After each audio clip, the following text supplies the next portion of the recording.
हाल में बांग्लादेश ने अपनी आज़ादी के 50 साल पूरे कर लिए और इस अवसर पर खास तौर पर बांग्लादेश ने भारत के पीएम मोदी को निमंत्रण भेजा, जहां दोनों देशों के बीच गहरे उत रिश्ते की नींव रखी गई, जिसको देखकर एक बार फिर से पाकिस्तान की नजरें टेढ़ी हो गई हैं। इसके साथ बांग्लादेश और भारत के गहरे होते रिश्तों को लेकर पाकिस्तान को दिक्कत होने लगी है। इस रिश्ते की वजह से पाकिस्तान को हो रही दिक्कत के बारे में भी बताने जा रहे हैं। बस आप बने रहिए वीडियो के आखिर तक। बांग्लादेश और भारत के मजबूत होते रिश्ते, पाकिस्तान को होने लगी दिक्कत। बांग्लादेश और भारत के रिश्ते तभी से गहरे हैं जब बांग्लादेश की आज़ादी में भारत ने अहम योगदान निभाया था। बीच में एक बारगी लगने लगा था कि बांग्लादेश का झुकाव पाकिस्तान के दोस्त चीन की तरफ होने लगा है, जिसको लेकर पाकिस्तान खुश था और एक बार फिर से चीन के सहारे बांग्लादेश के रास्ते भारत को घेरने का ख्वाब देखने लगा था। लेकिन हाल ही में जब बांग्लादेश ने अपनी आज़ादी के 50 साल पूरा होने के अवसर पर बड़ा आयोजन किया और इस आयोजन के दौरान भारत के पीएम मोदी को खास तौर पर आमंत्रित किया है, तो भारत और बांग्लादेश के मजबूत रिश्ते से पाकिस्तान को जलन होने लगी है। बांग्लादेश और भारत के बीच मजबूत होते द्विपक्षीय रिश्तों को लेकर पाकिस्तानी चिढ़े हुए हैं।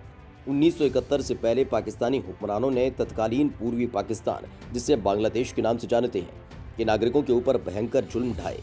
भारत की मदद से आज़ाद हुए इस मुल्क के संबंध पाकिस्तान की अपेक्षा भारत से ज़्यादा मजबूत है। यही वजह है कि बांग्लादेश ने अपनी आज़ादी के स्वर्ण जयंती समारोह में प्रधानमंत्री नरेंद्र मोदी को मुख्य अतिथि बनाया। हालांकि बांग्लादेश का ये फैसला पाकिस्तान समर्थकों को रास नहीं आ रहा, जिसके विरोध में वो सोशल मीडिया पर अनाप शनाप लिख रहे हैं। बड़ी बात यह है कि सोशल मीडिया पर इन पाक समर्थकों को कड़ा जवाब बांग्लादेश की जनता खुद दे रही है।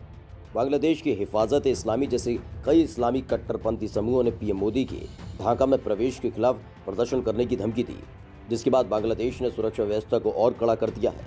खुद प्रधानमंत्री शेख हसीना ने पीएम मोदी की यात्रा को बाधित करने की कोशिश करने वालों के खिलाफ कड़ी कार्रवाई का आदेश दिया है। भारत और बांग्लादेश शुरू से ही एक दूसरे के सबसे बड़े सहयोगी रहे हैं। कभी कभी रिश्तों में आई खटास को भी दोनों देशों ने बखूबी से दूर किया। ट्विटर पर बांग्लादेशियों ने सुनाई पाक पीएम इमरान खान को खरी खोटी। एक तरफ बांग्लादेश और भारत के बीच मजबूत रिश्ते को पूरी दुनिया देख रही है, लेकिन पाकिस्तान को इससे भी दिक्कत हुई तो पाकिस्तानी सोशल मीडिया यूजर्स ने सोशल मीडिया पर अनाप शनाप लिखना शुरू कर दिया और यहां तक कि धमकी देना भी शुरू कर दिया, जिसके जवाब में बांग्लादेशी यूजर्स मैदान में उतर आए और इन धमकियों के जवाब में पाकिस्तान के पीएम इमरान खान को घेर लिया। दरअसल हिफाजत इस्लाम के इस घोषणा के बाद बांग्लादेश में ट्विटर युद्ध शुरू हो चुका है। भारत के प्रति उदारवादी रुख रखने वाले बांग्लादेशी नागरिकों ने इसे पाकिस्तान की खुफिया एजेंसी ISI के इशारों पर उठाया जा रहा कदम करार दिया। उन्होंने इसे पाकिस्तान की दुष्ट और बुरी चाल बताते हुए बांग्लादेश के मुक्ति में भारत की भूमिका की तारीफ की। इमरान खान के पुराने बयानों का हवाला देते हुए बांग्लादेशी सोशल मीडिया यूजर्स ने खूब मजे लिए। उन्होंने इमरान के उस बयान की भी जमकर खिल्ली उड़ाई, जिसमें उन्होंने जापान को जर्मनी का पड़ोसी देश करार दिया था।